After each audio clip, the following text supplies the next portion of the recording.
Bonjour à tous. La mairie de Beaune veut renforcer la sécurité sur la prochaine édition des 24 heures de Beaune. Dans la nuit samedi dernier, la course avait dû être arrêtée après une rixe à proximité.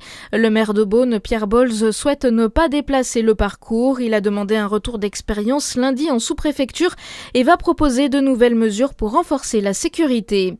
L'épilogue tragique après une semaine de recherche dans le Gers. Le corps retrouvé jeudi dans un sillot agricole est bien celui de la petite Liana, 11 ans, enlevée à la sortie de son collège à Florence.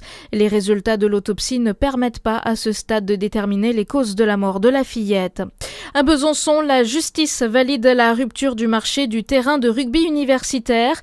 Le tribunal administratif de Besançon a donné raison à Grand Besançon Métropole. Le litige l'opposait à la société Agilis chargée de rénover le terrain de rugby universitaire.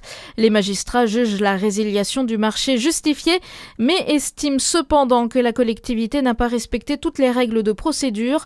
L'entreprise est condamnée à verser 42 500 €. Les discussions se poursuivent entre Bouygues, Free et Orange pour le rachat de SFR. Les 4 opérateurs se donnent jusqu'à dimanche pour finaliser un accord. Si SFR est racheté par ses concurrents, le secteur reviendrait alors à 3 opérateurs. Des élèves du collège Georges Semprin à Guignon avec Sophie Adno hier, ils ont pu participer à un échange en direct avec l'astronaute depuis la Station spatiale internationale. Elle a répondu aux questions de chaque élève présent. Elle a aussi depuis l'espace pu échanger avec des élèves de CM1, CM2 de l'école Henri Clément de Saint-Rémy. Près de 7000 trailleurs sont attendus pour la 19e édition de la Transjus Trail aujourd'hui et demain dans le Jura.